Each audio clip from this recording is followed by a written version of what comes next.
Hay muchas versiones en todo lo largo de la historia sobre el Arca de la Alianza, el Arca de Moisés. Un arca, una copia del arca original que se le enseñó a Moisés en el monte Sinaí.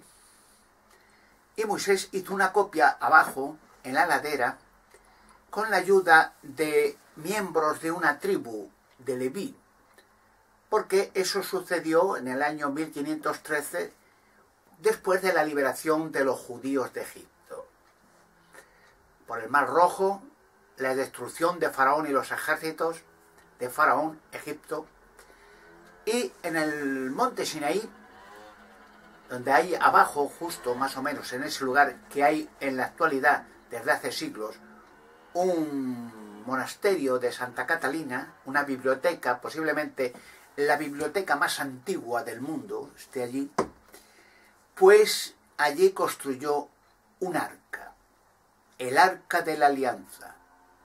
Allí metió Moisés las tablas, las segundas tablas de la ley, que también Moisés vio en el monte Sinaí, unas tablas de piedra que hizo Dios mismo, se las dio a Moisés, y Moisés hizo una segunda copia. Las metió dentro del Arca de la Alianza, metió la vara de Aarón, su hermano, una vara que floreció milagrosamente, y un tarro con restos de maná, porque durante 40 años y más allá, incluso en la tierra prometida, un año después de heredar la tierra en Canaán o Israel, seguía lloviendo maná, hasta que ya la tierra dio sus productos, la gente se estableció en los hogares donde habían vivido los cananeos o los filisteos, y allí ese arca fue llevada durante siglos en una tienda que también hizo Moisés, según un modelo que había visto arriba en el monte Sinaí, cuando habló con Dios y le mostró los objetos que tenía que realizar, copias. Ese arca durante siglos estuvo en una tienda de campaña y nadie podía ver el arca. Solamente una vez al año entraba un descendiente de Aarón, sumo sacerdote de Israel, de los levitas, y hablaba con Dios, le daba información. Pero si alguien veía el arca de la alianza, moría, sea quien fuera, sin excepción. El arca, siempre que iban a las batallas, lo llevaban con varales 4 levitas. Entonces el arca estaba con un toldo gigantesco, de azul, color azul claro. Y nadie tenía que ver el arca, jamás. Y ese arca, cuando sacaban en las batallas contra los filisteos, contra los enemigos de Israel, sucumbían masas de gente. Solamente la presencia, la radiación que emitía, destruía ejércitos enteros. Luego, siglos después, Salomón edificó un templo en Jerusalén, el templo de Salomón. Y allí en ese templo, que duró unos cerca de 6 años y pico, un templo majestuoso, se hizo un lugar, se llamaba el Santísimo, donde se dejó el arca. Porque el templo fue edificado única y exclusivamente para tener el arca en protección en un templo de piedra gigantesca perfectamente pulidas. Ese arca, igualmente que cuando estaba en la tienda, solamente podía ver una vez al año, al Santísimo se llamaba, el sumo sacerdote. Hablaba con Dios. Y Dios le transmitía información, datos, mandamientos y cosas así. Había un perfume que se utilizaba única y exclusivamente con una fórmula especial para perfumar el lugar donde estaba el arca.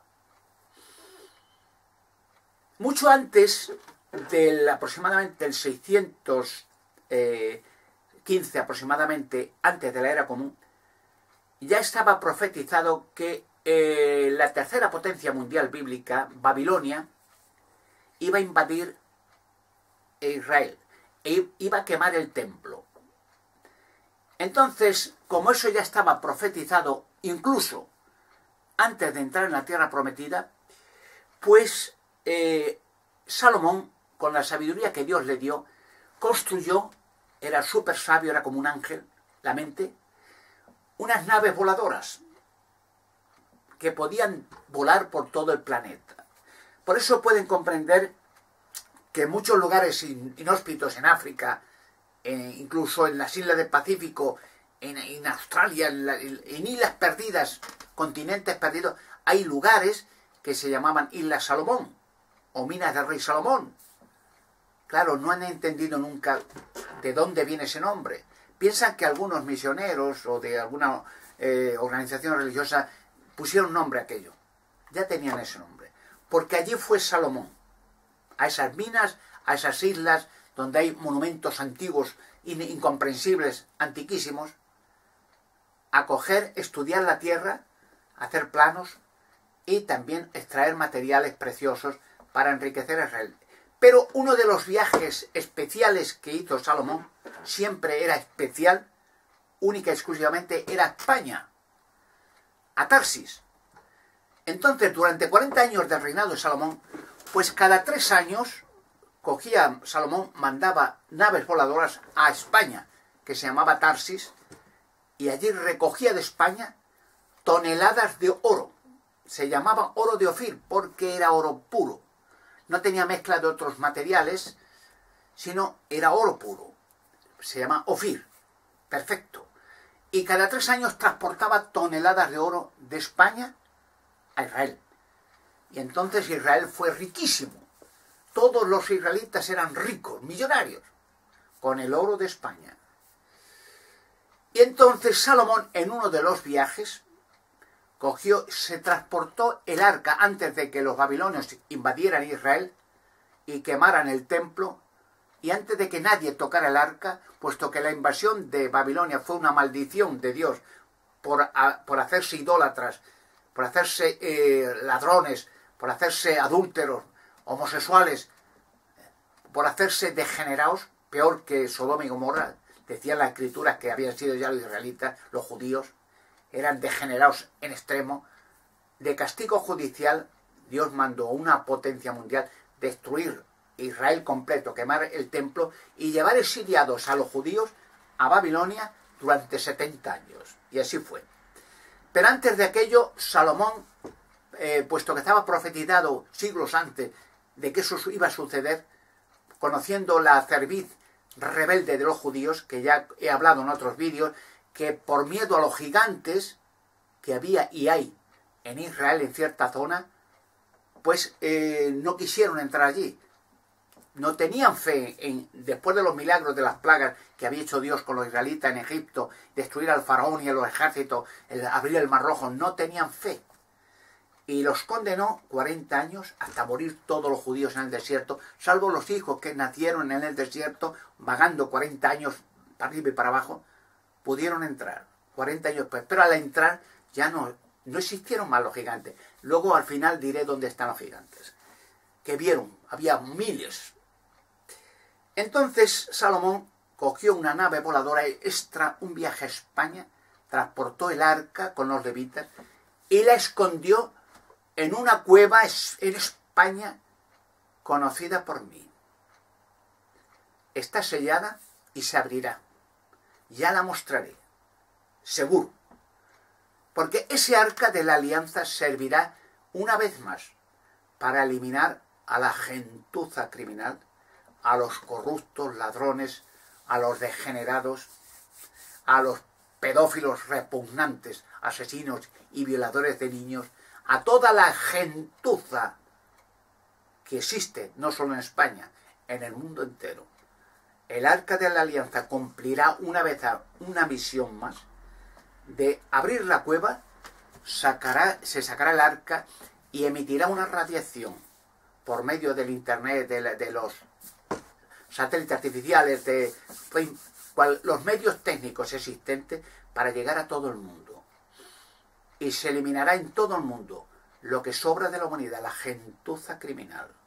Lo que ya ni los gobiernos no pueden hacer, ni la policía, que ya la tienen acorralada en todo el mundo.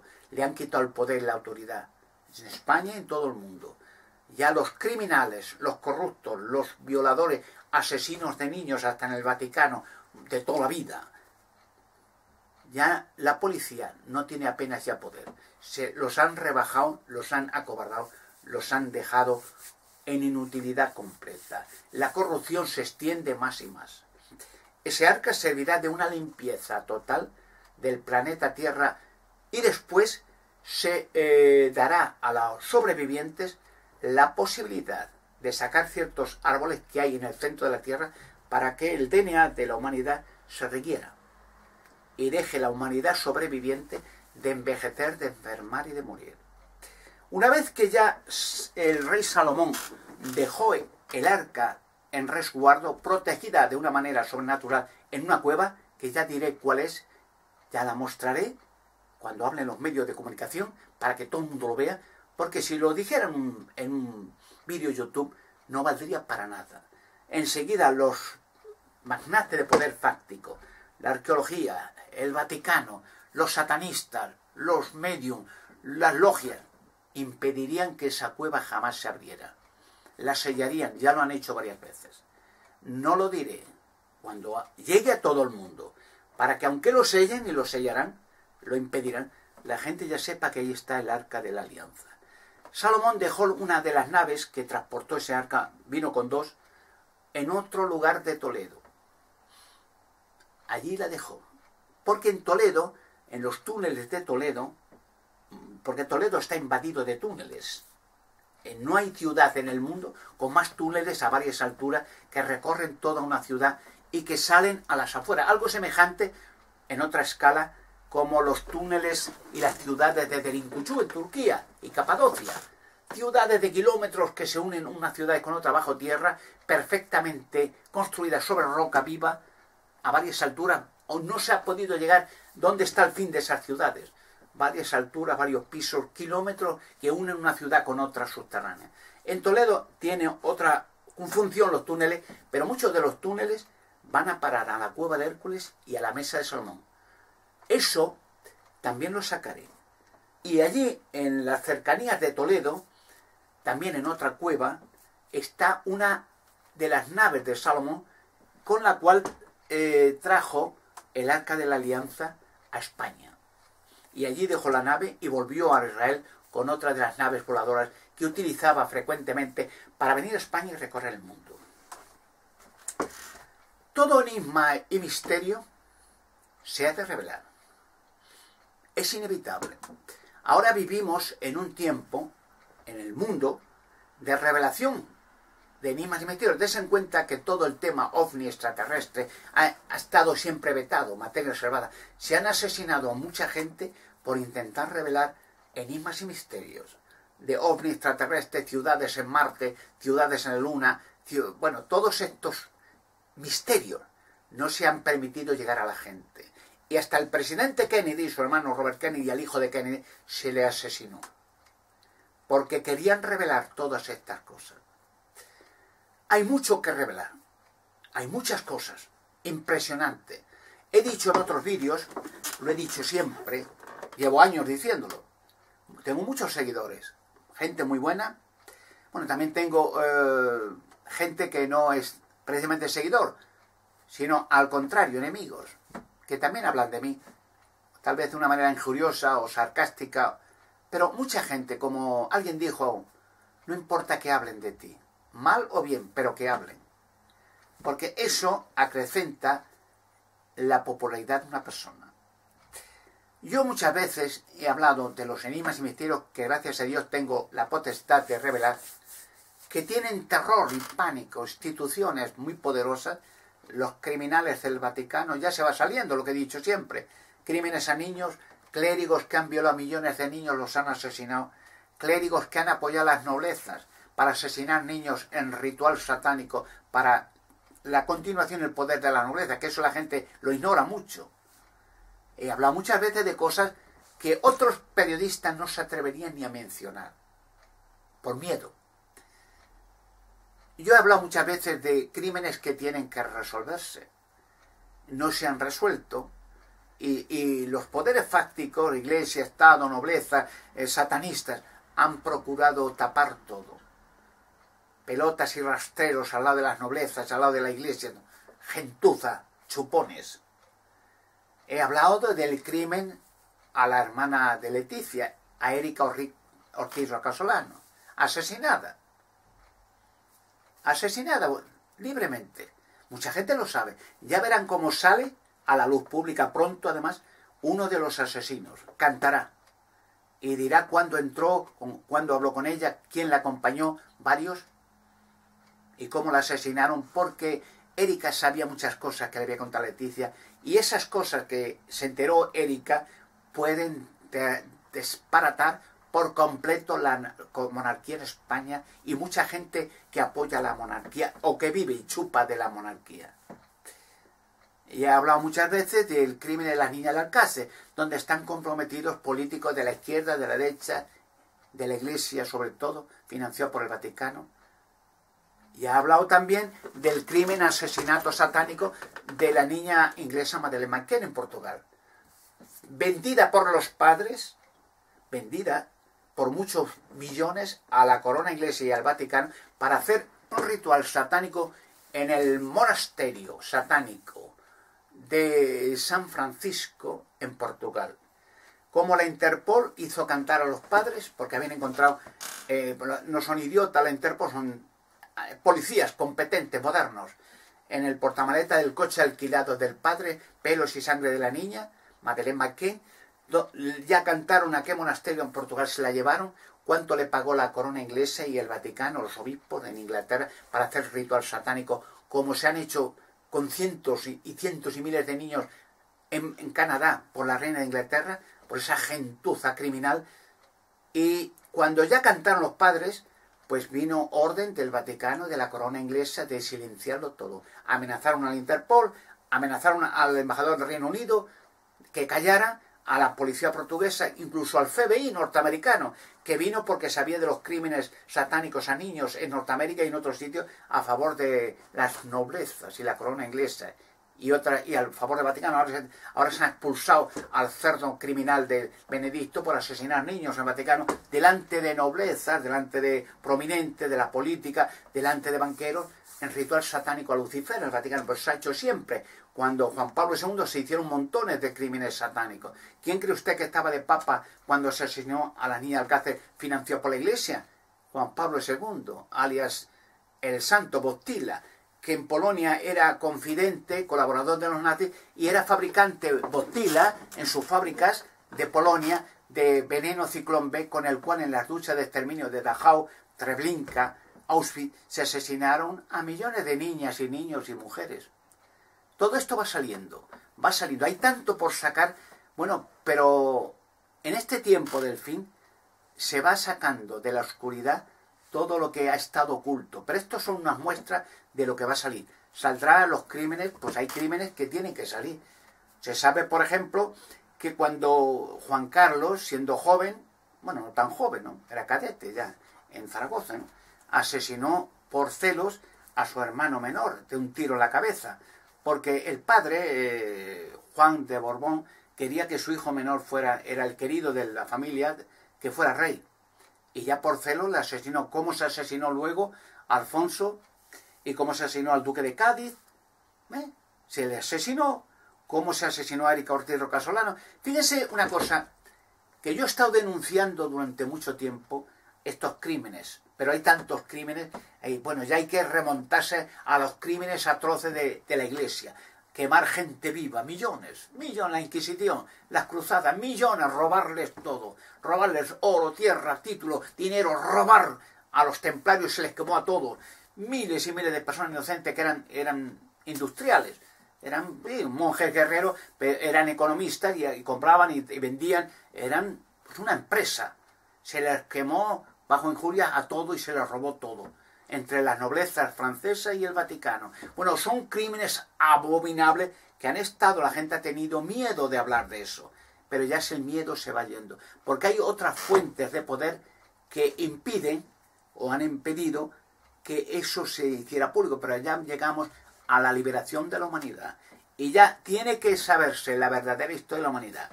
Y se sacará la cueva de Hércules, la mesa de Salomón. Yo he estado amenazado, se han amenazado a mis abogados, a mis colaboradores, pero dense en cuenta una cosa, para que se den cuenta de que hay algo sobrenatural muy grande detrás de todo esto. A mucha gente que ha dicho verdades, pues de orden de la nobleza en España se ha amenazado a estas personas, se les ha encarcelado, como a Juan Ignacio Blanco, como a mucha gente, por hablar verdades de la realeza española, de los crímenes, de los robos, como Urdangarin y Cristina, por eso ha sido siempre, en todo. Se les ha encarcelado, se les ha denunciado, pero se dan cuenta que a mí no lo hacen. ¿Se dan cuenta que contra mí tienen miedo? Bueno, yo no me escondo. Yo digo verdades como puños, verdades que ya se van sabiendo y verdades que sacaré. Tienen terror de que yo hable solo una vez. Tiemblan.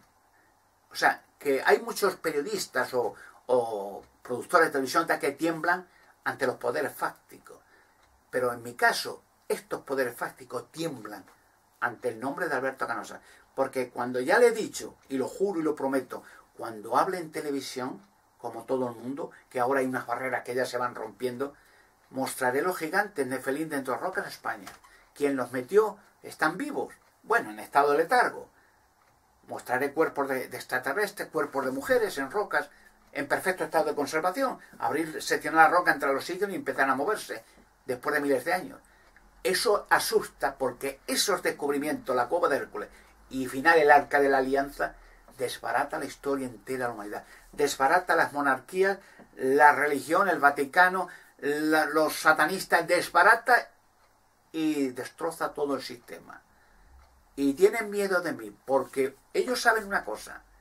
Contra todas estas organizaciones han podido encarcelarlos, amenazarlos, asesinar a Kennedy y a mucha gente mal. Pero ven que contra mí no pueden.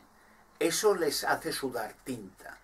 Porque saben una cosa que es verdad y sucederá, que contra mí no pueden y que yo voy a por ellos y yo sí podré. Hay un texto finalmente en las Escrituras, creo que es en el libro de los Romanos, en el capítulo 12, no estoy muy seguro, el versículo 19, por ahí, me parece que es, donde hay unas profecías que dicen más o menos, está escrito, cédanle lugar a la ira, porque está escrito, dice textualmente, mía es la venganza, ha dicho el Señor, yo pagaré. Y ese día de venganza, para los millones de niños violados, asesinados, rituales satánicos, para la gente, indios, millones asesinados, robados sus tierras, su fe y su vida, torturados, millones de personas inocentes que se les ha arruinado las carreras y las vidas por intentar hablar de libertad y a gente que se le ha robado todo, su fe y su vida, a gente que se le ha torturado y encarcelado, a gente masivamente asesinada en Plaza de Toros por la iglesia y los dictadores. Hay tanta gente que están desde sus tumbas esperando y gritando la venganza, que venga esa venganza. Y estamos viviendo en el tiempo en que los días de venganza van a ser posibles y la libertad, la liberación de la humanidad también.